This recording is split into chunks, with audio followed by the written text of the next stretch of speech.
Went just a little bit early because he still managed to hold Moen off into the last 70 meters of this race, but just maybe got out a little bit too quick and a little bit too soon.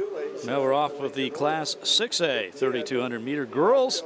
And the best time coming into this belongs to Emily Venters from Lawrence Free State, 10:55, 88.7. And she is the class of the field. This is one of those races where she may just want to get out here and take control, and that is what she's doing. Look at that stride as she starts to pull away.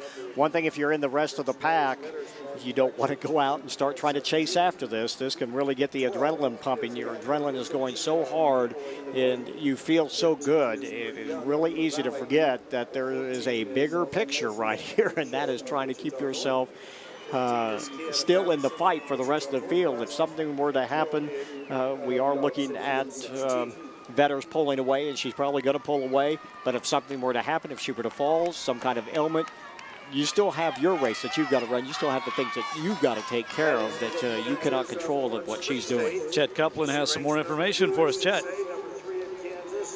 Right here, she's headed to Boise State next year to run, and she's kind of been in the shadow. Let's keep in mind, she has the number 4 all-time in Kansas history at 10:16.61. Ran at the Kansas Relays. She got beat by 2 girls in that race. Kaylee Logue, who you saw earlier, and Molly Bourne, who's not racing today with a stress fracture. So this girl, I believe it's been 2-3 years since she's won a state title here at the state outdoor. She won freshman in the 3,200. So she's been going against Bourne. Bourne not in this race. So we're going to see a fast time here, even though those other 2 girls that helped pace her to that 10:16 at the KU Relays, not in it. But this is one of the state's best all-time runners, number 4 all-time, just kind of hidden in the shadows of other people. Thanks, Chet. Molly Bourne, again, not racing. She is from Shawnee Mission Northwest. She actually owns the Class 6A record in this event set last year, 10:20.22. But again, Molly Bourne with a stress fracture, not running.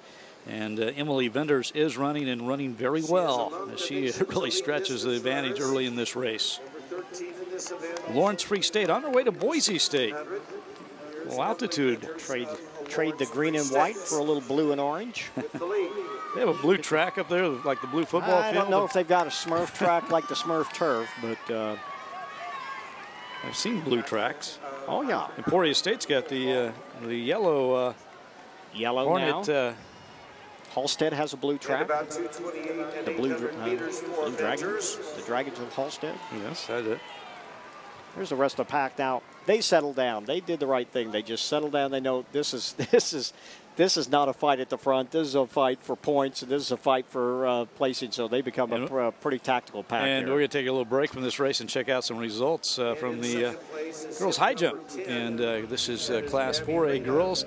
Megan Elliott from Wichita Trinity is your champion, 5'6". And Caitlin Fisher from Larned finishes second. Michaela Maples from Eudora is in third. That's that jump off you were talking about. Maria Long from Paola finishes fourth. And we go to Class 5A girls. Morgan Thomas from Mill Valley, 5'6", and her teammate Megan Ekman from Mill Valley, another jump off as she finishes second.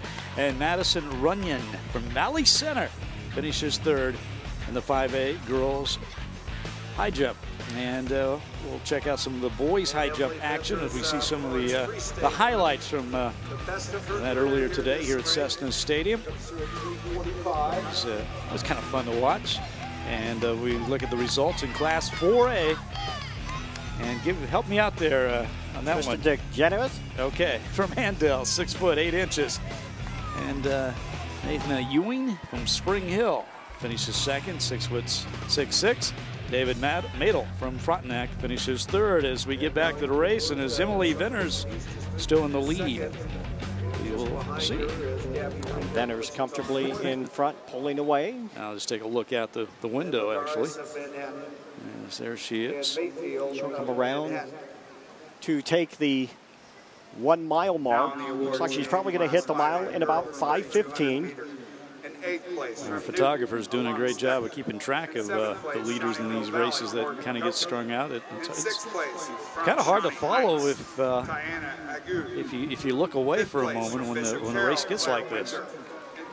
We talked about stopwatches don't lie, and there's one undeniable fact. This is a one-person race, and the stopwatches are going to certainly show that.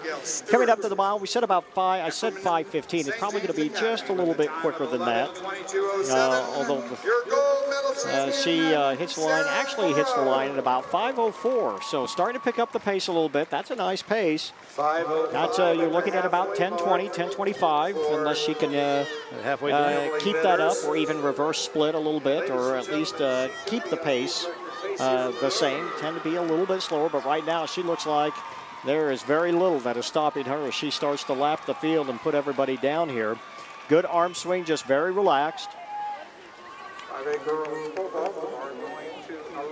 Of course, we have watched her for quite a while. Emily Vetters, part of the Lawrence Free State team that, had for a stretch there had some cross-country programs that were just outstanding. They had a stack of distance runners, and that has thinned out a little, and I emphasize just a little, not quite as much as before, but Vetters certainly a part of that, and now carrying the torch for Free State. Yeah, let's look at some more field events or results. We're going to look at girls pole vault results from the day earlier. As first of all, we look at the highlights, and oh, look at that. I've always been very impressed with the pole vaulters from the standpoint. It's a bit dangerous. You got to be fearless. You got to have some strength, some balance, some speed. And again, a little bit of daring. It's terrific stuff right there. Good stuff. As we check out the 6A girls, Rachel Mayberry is your champion from Olathe Northwest, 12 feet even. Abigail Kelly Salo from Shawnee Mission Northwest, she finished second, again a jump off there. And Natalie Landman from Shawnee Mission North, 11:06, finished third. Riley Six from Washburn finished fourth. And we go to boys 5A in the pole vault. See some highlights of results, and it's Isaac Schreiner from Topeka Seaman winning the championship at 14:06. Daniel Huber at second. From Emporia, again, a jump off there. And Ethan Hall from Bishop Carroll here in Wichita, he finishes in third place. It's that bronze medal at 14 even, and look at that one as they sailing over the bar. We saw one young man break a pole earlier today. Everybody was okay. And there's the Bishop Carroll pole vaulter. And back to the race, and back to the Emily Venters show here, as she is in control, as she has been from the very beginning. In 6th place from Shawnee Mission South, Andrew Crawford. In 5th place from Shawnee Mission 3/4 of a mile to go. Check that, 2 laps to go, half mile to go. A half a mile to go, so just 2 more laps. Emily looking good.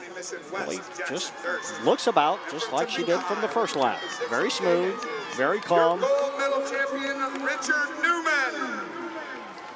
Well out in front, in control. The rest of the pack also stringing out from when we left you. When we left you to look at field events, it was a pretty good pack running, and now just a smattering of runners scattered about as the field really did start to string out.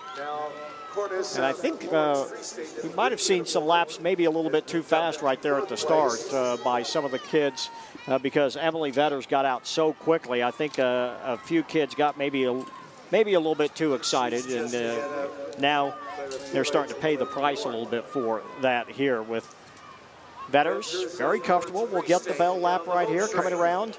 We'll probably hit the tape in about 9:15, maybe a little bit more than that.